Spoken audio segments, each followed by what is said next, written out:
आज का first sentence है, मुझे स्कूल जाना पड़ता है, उसे क्रिकेट खेलना पड़ता है, राधा को खाना पकाना पड़ता है, उसे रोज पढ़ाई करनी पड़ती है।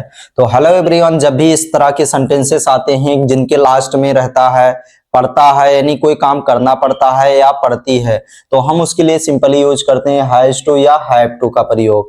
तो चलिए अब हम वाक्य बना लेते हैं। उससे पहले स्ट्रक्चर को समझ लेते हैं।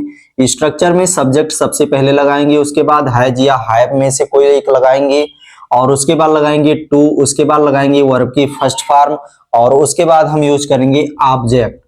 तो वाक्य है हमारा, मुझे स्कूल जाना पड़ता है। पहला वाक्य है मुझे स्कूल जाना पड़ता है, तो यहाँ पर सब्जेक्ट है मुझे। मुझे की इंग्लिश लिख देंगे आई।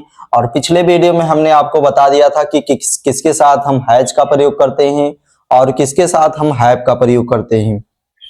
तो यहाँ पर आई के साथ हम यूज करेंगे हैव, तो आई हैव। उसके साथ हम यूज करेंगे टू, आई हैव टू। उसके बाद वर्ब की फर्स्ट फॉर्म लगाएंगे, वर्ब है इसमें जाना, तो जाना की इंग्लिश लिखेंगे गो। और उसके बाद ऑब्जेक्ट इसमें क्या है, स्कूल, तो गो टू स्कूल। अब ये हमारा वाक्य कंप्लीट हुआ। तो इसका फाइनली ट्रांसलेशन बनेगा I have to go to school, मुझे स्कूल जाना पड़ता है। नेक्स्ट वाक्य है उसे क्रिकेट खेलना पड़ता है, तो यहाँ पर सब्जेक्ट है उसे, उसे की इंग्लिश होगा ही हमने लगा दिया। अब ही एक वचन है, हमने आपको बताया था कि एक वचन के साथ हम यूज करेंगे हैज, यानी कि ही हो गया, सी हो गया, इट हो गया, या कोई किसी का नाम जो सिंगल हो।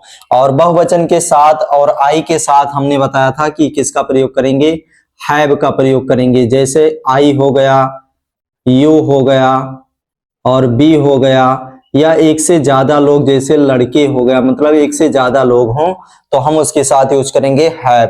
तो यहाँ पर ही एक वचन है, ही एक वचन के साथ हम यूज करेंगे हैज, तो ही हैज। उसके बाद यूज करेंगे टू। अब टू के बाद हम वर्ब की फर्स्ट फॉर्म लगाएंगे जैसा कि स्ट्रक्चर में बताया गया है। तो इसमें वर्ब क्या है, काम यानी खेलना, इसमें क्रिया क्या हो रहा है, खेलना। तो he has to play, play means होता है खेलना।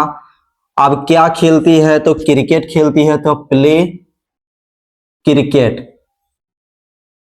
तो इस तरह से हम वाक्य बनाएंगे। तो इसका बनेगा he has to play cricket, उसे क्रिकेट खेलना पड़ता है। नेक्स्ट वाक्य है राधा को खाना पकाना पड़ता है, राधा को खाना पकाना पड़ता है, तो सब्जेक्ट है राधा, राधा की इंग्लिश लिखेंगे सबसे पहले।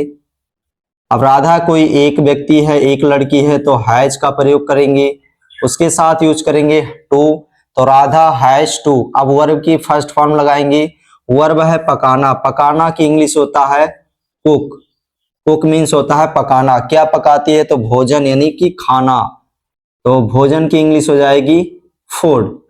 तो Radha has to cook food, Radha को खाना पकाना पड़ता है। नेक्स्ट वाक्य है उसे रोज पढ़ाई करनी पड़ती है, तो यहाँ पर सब्जेक्ट है उसे, उसे की इंग्लिश हम लिख देंगे ही। अब ही के साथ हम यूज करेंगे हैज, ही हैज। उसके बाद लगाएंगे टू। अब लगाएंगे वर्ब की फर्स्ट फॉर्म, वर्ब है इसमें क्या क्रिया हो रही है, पढ़ाई करने की, तो पढ़ाई करना की इंग्लिश होता है स्टडी, तो स्टडी लिख देंगे, ही हैज टू स्टडी। अब कब करना पड़ता है, इसमें ऑब्जेक्ट क्या है, तो रोज, रोज की इंग्लिश होता है डेली, डेली हो जाएगा, या पर डे भी आप कह सकते हैं। इसका इंग्लिश बनेगा he has to study daily, उसे रोज पढ़ाई करनी पड़ती है। नेक्स्ट वाक्य है उन्हें यह काम करना पड़ता है, तो इसमें सब्जेक्ट है उन्हें, उन्हें की इंग्लिश हो जाएगा दे। और दे के साथ हमने बताया था किसका प्रयोग करेंगे, हैव का प्रयोग करेंगे। दे के साथ हम यूज करेंगे हैव, यहां पर ध्यान देना। तो दे हैव टू, हैव के बाद टू, उसके बाद वर्ब की फर्स्ट फॉर्म लगाएंगे, तो वर्ब है इसमें काम करना, क्रिया हो रही है काम करने की, तो वर्क, वर्क मीन्स होता है कार्य करना या काम करना। तो अब उसके बाद इसमें ऑब्जेक्ट क्या है, तो यह है, ऑब्जेक्ट है यह, तो यह की इंग्लिश इट कर देंगे या दिस, तो इसका इंग्लिश बनेगा they have to work it या दिस। नेक्स्ट वाक्य हमें समय पर पहुंचना पड़ता है, हमें समय पर पहुंचना पड़ता है, इसका इंग्लिश आपको बताना है, इसका इंग्लिश क्या होगा।